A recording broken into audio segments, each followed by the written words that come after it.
దేవుని వాక్యమైన పరిశుద్ధమైన బైబిల్ గ్రంథం నుండి సంఖ్యాకాండం 12వ అధ్యాయాన్ని చదువుకుంటాం. సంఖ్యాకాండం 12వ అధ్యాయం.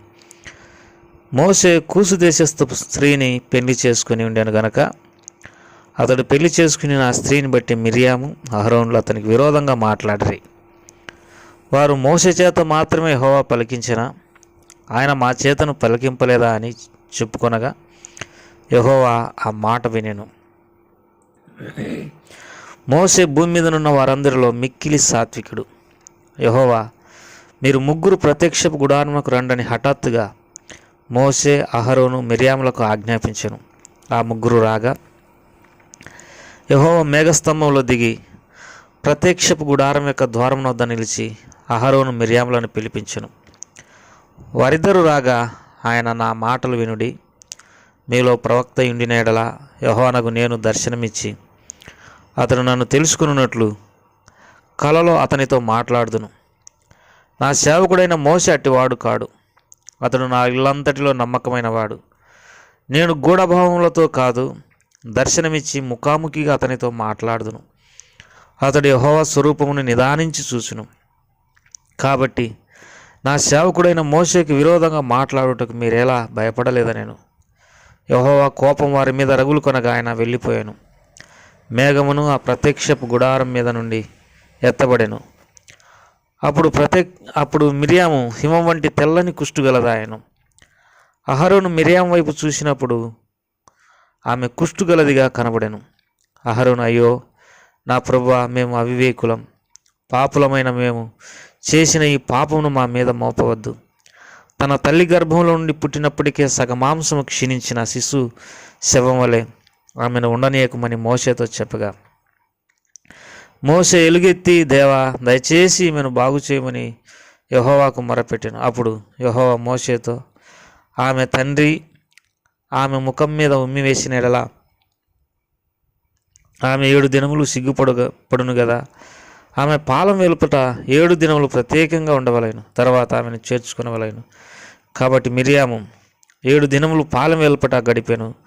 మిరియాము మరలా చేర్చబడి వరకు జనులు ముందుకు సాగరైరి. తర్వాత జనులు అజేరోతు నుండి సాగి పారారు అరణ్యములో దిగిరి. దేవుడి వాక్య భాగాలను మన కొరకై దీవించి ఆశీర్వదించును గాక. ప్రియమైన సోదరీ సోదరులారా, సంఖ్యాకాండం 12వ అధ్యాయంలో అనుకోకుండా మరొక సమస్య వచ్చింది. ఈ యాత్రలో వారికి అనేక సమస్యలు ఎదురవుతూనే ఉన్నాయి. అందులో ఇంకొక విచిత్రమైన ఆలోచింపదగిన ఒక సమస్య వారికి వచ్చింది. ఆ సమస్య ఏమిటి అంటే మోషే వివాహం గురించి. మోషే కూసు దేశపు స్త్రీని పెళ్లి చేసుకున్నాడని దేవుని వాక్యం సెలవిస్తుంది. కూసు దేశస్థులు నల్లగా ఉంటారు. ఆ నల్లగా ఉండేటటువంటి స్త్రీని పెళ్లి చేసుకున్నాడు మోషే. అసలు మోషే ఎందుకు పెళ్లి చేసుకున్నాడు? దేవుని వాక్యంలో ఆల్రెడీ ఆయనకు సిప్పోరా అనేట ఆమెతో వివాహమైంది.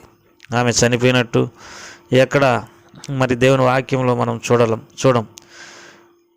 అయితే ఉన్నట్టుండి మళ్ళా ఈ కూసు దేశపు స్త్రీని వివాహం చేసుకున్నట్టు దేవుని వాక్యంలో మనం చూడగలం. నాకు తెలిసినంత వరకు ఈ అధ్యాయం వచ్చేసరికి మోషేకు 100 సంవత్సరాలైనా ఉండొచ్చు అనేది నా అభిప్రాయం. 100 సంవత్సరాల వయసులో ఈ వ్యక్తికి వివాహం ఎందుకు అనేది అర్థం కానటువంటి విషయం. అయితే దేవుడు అనంత జ్ఞాని, ఆయన జ్ఞానాన్ని మనం వర్ణించలేం.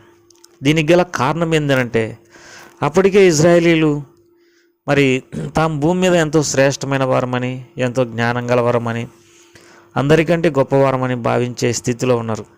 మిగతా జనాంగాన్ని వారు ఎంత మాత్రము మరి లెక్క చేసే విధానంలో లేరు. దేవుని వాక్యంలో మరి వారి అతిశయం గురించి రోమిలకు రాసినటువంటి పత్రికలో ఒక మాట చదువుకుంటాం. రోమిలకు రాసిన పత్రిక 9వ అధ్యాయం. దేవుని వాక్యంలో వారి అతిశయం ఎలాంటిదో మనము చూడగలం. 9వ అధ్యాయం రోమిలకు రాసిన పత్రిక 4వ వచనం.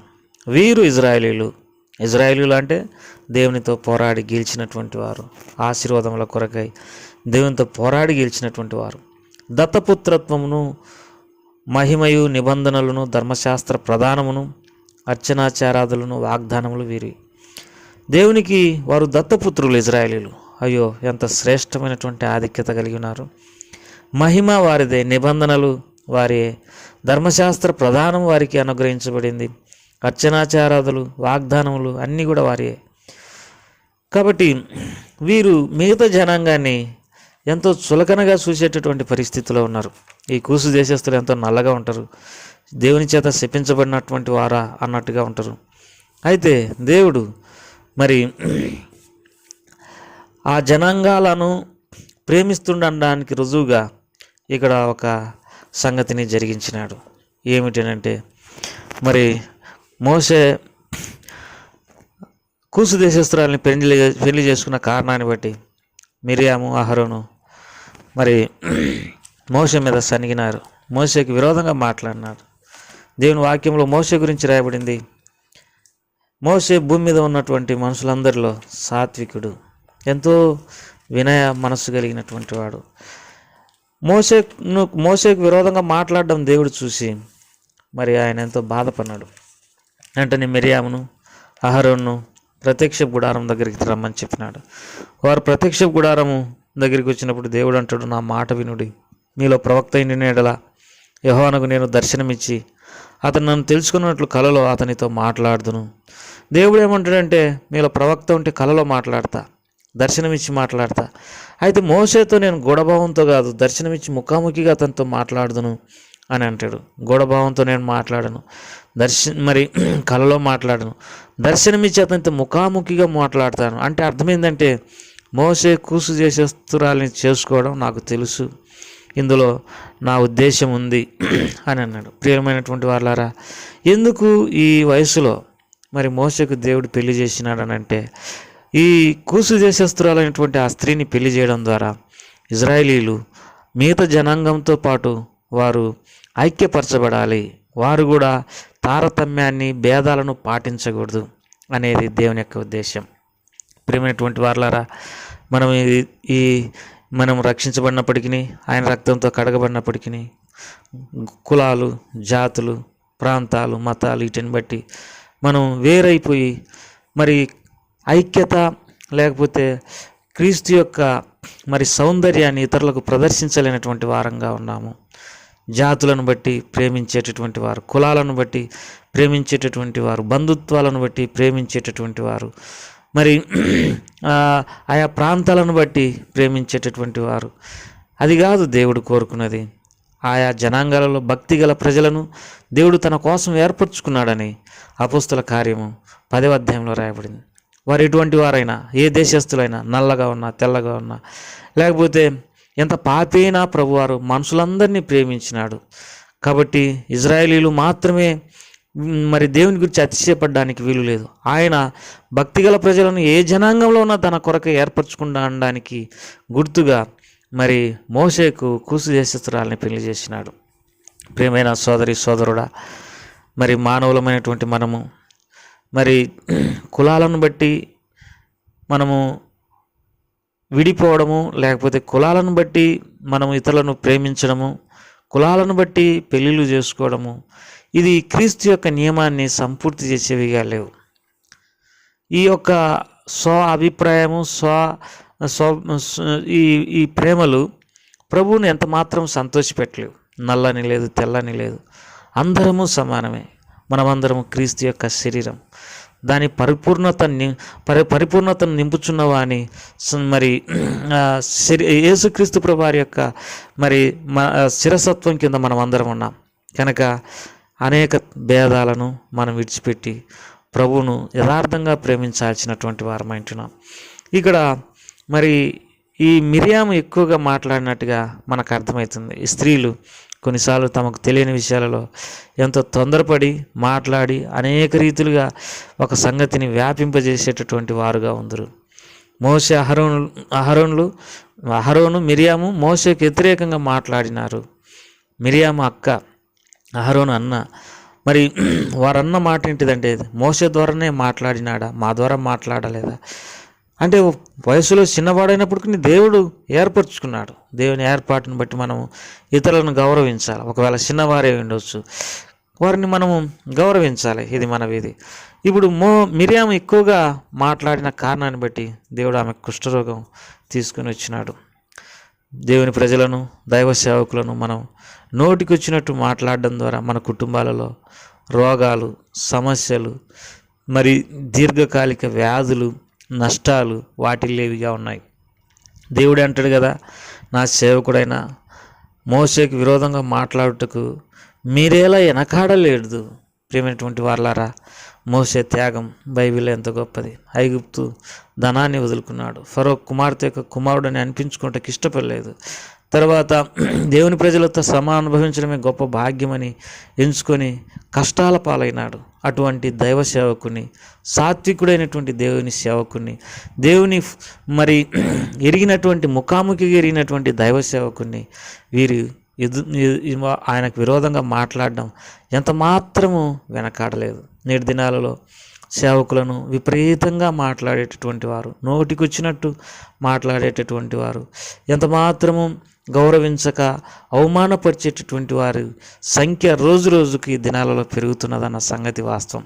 ఎక్కడైనా దేవుని సేవకుని బాధ పెట్టినావా, ఆయనను గాయపరిచినావా? ఒకవేళ దేవుని బట్టి తాను తగ్గించుకోవచ్చు, కానీ దేవుడు మరి తన సేవకుల బాధను చూసేటటువంటి వాడుగా ఉన్నారు. వారిని బట్టి నిన్ను తీర్పు తీర్చుకోకున్నట్లుగా క్షమాపణ కోరుకొని దేవుని యొక్క సేవకులకు మనము అనుకూలంగా మరి నడుచుకునవలసినటువంటి వారమైంటున్నాం. దేవుడు గూఢభావములతో కాదు, ముఖాముఖిగా దేవుడు మోసేతో మాట్లాడేటటువంటి వాడు. స్నేహితుడు తన స్నేహితునితో మాట్లాడినట్టుగా మరి దేవుడు మోసేతో మాట్లాడిను అని దేవుని వాక్యంలో రాయబడింది. కంఠస్వరాన్ని మోసే, దేవుని యొక్క కంఠస్వరాన్ని మోసే వినేటటువంటి వాడు. అంతేకాదు, కరుణాపీఠం నుండి కెరూబుల మధ్య నుండి ఒక స్వరం వినెను మోసే అని దేవుని వాక్యంలో రాయబడింది. ముఖాముఖిగా దేవుని ఎరిగినటువంటి వాడు ఎంత గొప్ప మరి దైవజనుడు. అటువంటి దైవజనుడు వారి మధ్య ఉండడం ఎంతో ఆశీర్వాదం. కానీ అటువంటి దైవజనుని సైతము బాధ పెట్టడానికి ఈ మూర్ఖత మనసు కలిగినటువంటి వారు, కఠినమైన స్వభావం కలిగినటువంటి వారు, మరి వక్రమైన బుద్ధి కలిగినటువంటి ప్రజలు ఎంత మాత్రం వెనకాడలేదు. నేటి దినాలలో దేవుని సేవకులను మరి మనము ఎంతో గౌరవించి వారి మాట విని వారిని కష్టపెట్టకుండా, బాధ పెట్టకుండా, దుఃఖ పెట్టుకోకుండా వారికి అనుకూలంగా మరి నడుచుకుంటూ వారు బోధించిన దేవుడు వారికి ఇచ్చిన వాక్యానుసారంగా మనం నడుచుకుంటూ ముందుకు సాగిపోవడానికి ప్రభు వారు మనకు సహాయపడగాక. ప్రేమగల తండ్రి, దయగల ప్రభు, ఈ మాటలన్నిటి మీరు నీరు కట్టిపలింపజేయండి. విన్న వారిలో కార్యం జరిగించండి. మీ సేవకుల మరి సంతోషమును చూసి మీరు ఆనందించేటటువంటి వాడు, మీ సేవకులను మీరు బలపరిచేటటువంటి వారు, మీ సేవకుల పక్షంగా మీరు ఉండేటటువంటి దేవుడు బలపరచండి. మీ సేవకులను ఆశీర్వదించండి. యేసు ప్రభువారి నామం పేరట అడిగి వేడుకుంటున్నాం తండ్రి, ఆమేన్.